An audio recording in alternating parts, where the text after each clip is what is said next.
Hey everyone. So next question in which era reptiles were dominant? कौन से era में reptiles dominant थे? Cenozoic, Jurassic, Mesozoic or Devonian? Let's discuss one by one. Basically, if we discuss about the geological time scale, there are mainly four era: late Proterozoic, Paleozoic, Mesozoic, and Cenozoic, and they have different periods and different events. What is happening in these periods? Like Cenozoic, there are two periods: Quaternary and Tertiary. Mesozoic, there are basically three periods: Triassic, Jurassic, and Cretaceous. And if we discuss about the Paleozoic periods, then it is Permian, Carboniferous, Devonian, Silurian, Ordovicians and Cambrian. ठीक है, ये क्या है? Geological time scale है, इसके according ये इरा है। इरा के अंदर भी फर्दर पीरियड्स में डिवाइड है। पीरियड में क्या हो रहा है? अलग अलग इवेंट्स हो रहे हैं। सो इवोल्यूशन ऑफ ह्यूमंस कब हुआ था? क्वाटरनरी पीरियड में हुआ था, सीनोजोइक। सबसे ये क्या है? इनके basically million of years ago है। तो सबसे लेटेस्ट जो हुआ है इवोल्यूशन, वो ह्यूमंस का हुआ है। ये क्या है? सबसे ओल्डेस्ट है। ठीक है, so if we discuss about the Cenozoic era, the period is कौन से पीरियड होते हैं इसमें? क्वार्टनरी पीरियड होते हैं, नियोजीन एंड पीलियोजीन। इपोक होते हैं इसमें। पीरियड के अंदर भी इपोक डिवाइड होते हैं, जैसे Holocene, Pleistocene, Pliocene, Miocene, Oligocene, Eocene and Paleocene. ठीक है, if we discuss about the detail of Cenozoic era, तो ये इसको क्या बोलते हैं? एज ऑफ मैमल्स भी बोलते हैं इसको। The last and most recent of the geological period is a Cenozoic era. जो रिसेंट पीरियड था वो कौन सा है? सीनोजोइक इरा है। Its name means new life. इसका मतलब क्या है? New life, coming from the Greek root kainos meaning new. ठीक है, ग्रीक में इसका मतलब है new life, and zoic means life. Invertebrates, fish, reptiles, etc. were essentially of modern types, but mammals, birds, protozoa, and flowering plants still evolved and developed during this period. ठीक है, इसमें क्या है? Invertebrates, fishes, reptiles, etc. were essentially of modern types. ठीक है, इसमें ये सारी चीजें मॉडर्न हो गई। डिस्कवर ये पहले हो चुकी थी, लेकिन इनमें मॉडर्न टाइप देखने को मिले, इनके इन्वर्टिब्रेट्स के, फिशेस के और रेप्टाइल्स के। बट मैमल्स और birds, protozoa and flowering plants still evolve. इसके अंदर क्या होती रही? ये सारी चीजें स्टिल इवोल्व होती रही and develop during this period. इसके अंदर ये डेवलप हुए, इसलिए इसको क्या बोला गया है? इसको एज ऑफ मैमल्स बोला गया है। ठीक है, if we discuss about the next, what is Jurassic period? Jurassic period कौन सा होता है? It is the second phase of Mesozoic era. ठीक है, ये क्या है? सेकेंड फेज है Mesozoic era का। Jurassic was about 65 million years long and ended 135 million years ago. ठीक है, it was named after the Jura mountains which were located between, इसका नेम किस पे पड़ा था? जोरा माउंटेन्स पे पड़ा था, जो कहाँ लोकेटेड है? border of Switzerland and France, just because the first rock of the Jurassic period were found and studied there. ठीक है, नाम किस पे पड़ा था? क्योंकि किसके बीच में लाई कर रही थी? Border of Switzerland and France के बीच में लाई कर रही थी, और उसी की बेसिस पे इसका नाम जुरासिक बन गया।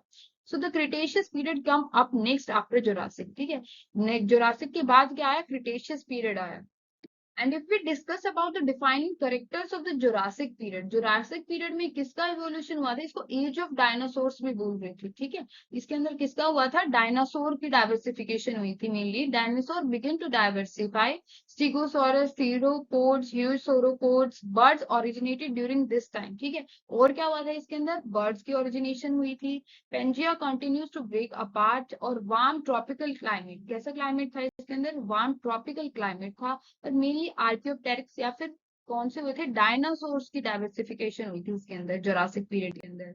If we discuss about what is Devonian period, Devonian is a geological period and system of Paleozoic era. कहाँ पे लाई करता है? Paleozoic era में लाई करता है, spanning from the end of the Silurian period. ठीक है, Silurian period के end के बाद उसकी फॉर्मेशन हुई थी about 419.2 या plus minus 3.2 million years ago to the beginning of Carboniferous period. ठीक है, और कब हुई थी ये? इसकी शुरुआत इतने ईयर्स अगो, कब? जब कार्बोनिफेरस पीरियड की बिगिनिंग हुई थी तब।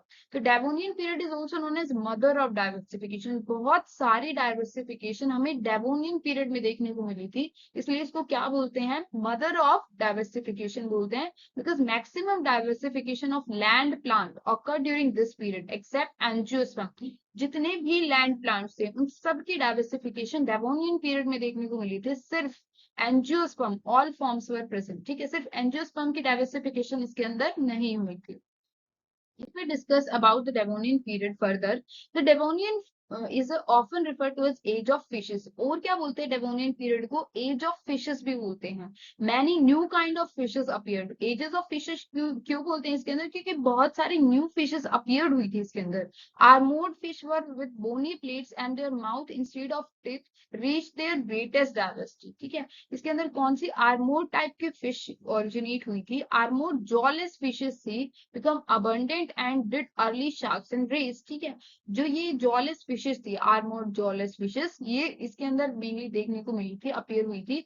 To major animals colonize the land during the Devonian. ठीक है, तो दो मेजर ग्रुप थे एनिमल्स के जिन्होंने डेवोनियन पीरियड में लैंड को ऑकर किया था। द फर्स्ट कौन सा था? टेट्रापोड्स, ये four limbed land living vertebrates appear during the Devonian. ठीक है, फर्स्ट टेट्रापोड्स थे वो, and as did the first terrestrial arthropods including wingless insects and earliest arachnids. ठीक है, और क्या थे? अरेकिनिड्स थे बहुत सारे अपीयर ड्यूरिंग डेवोनियन पीरियड के अंदर। टेट्रापोड्स, अरेकिनिड्स बहुत सारे, और आर्थ्रोपोड्स देखने को मिले थे डेवोनियन पीरियड के अंदर। If we discuss mass extinction, Devonian period के अंदर अगर हम देखें तो डाइवर्सिफिकेशन भी हुई थी और मास एक्सटिंक्शन भी हुआ था। So the Devonian period ended with mass extinction of 364 million years अगो। कब हुआ था इसका एक्सटिंक्शन? 364 मिलियन ईयर अगो हो चुका था। तो palaeontologist believe that the extinction was caused by global cooling. ये जो पेलियंटोलॉजिस्ट थे इन्होंने क्या बताया कि जो एक्सटिंक्शन हुआ ना, ये किस वजह से हुआ? ग्लोबल कूलिंग की वजह से हुआ। This cooling was triggered by glaciation event on Gondwana के अंदर। ये जितना भी ग्लेशिएशन हुआ था इसकी वजह से हुआ था। सो वाटर हैबिटेट्स वर affected much more than land based habitats. जो एक्वेटिक में रह रहे थे जो एनिमल्स और प्लांट्स, ये ज्यादा अफेक्ट हुए थे एज कम्पेयर टू जो टेरेस्ट्रियल रीजन पे रह रहे थे। So sponges and corals were the most affected species. जो सबसे ज्यादा अफेक्ट हुई थी इस रीजन में वो कौन सी थी? Sponges and corals. For thousands of years after the extinction, there was no major reef building. ठीक है, और एक्सटिंक्शन के बाद कोई भी रीफ बिल्डिंग नहीं हुई इस पीरियड के बाद। If we discuss about the question in which era reptiles were dominant, अगर हम क्वेश्चन को देखें तो कौन से इरा में रेप्टाइल्स डोमिनेंट थे? कौन से इरा में थे वो? बेसिकली अगर हम क्वेश्चन को देखें तो मीजोजोइक इरा। ठीक है, कौन से इरा में थे डोमिनेंट? मीजोजोइक इरा में डोमिनेंट थे। कौन से थे dominant? Reptiles. So the right option is C, Mesozoic era. Reptiles dominant थे मीजोजोइक इरा में। ओके, जुरासिक पीरियड में कौन डोमिनेंट थे? डायनासोर्स। Thank you.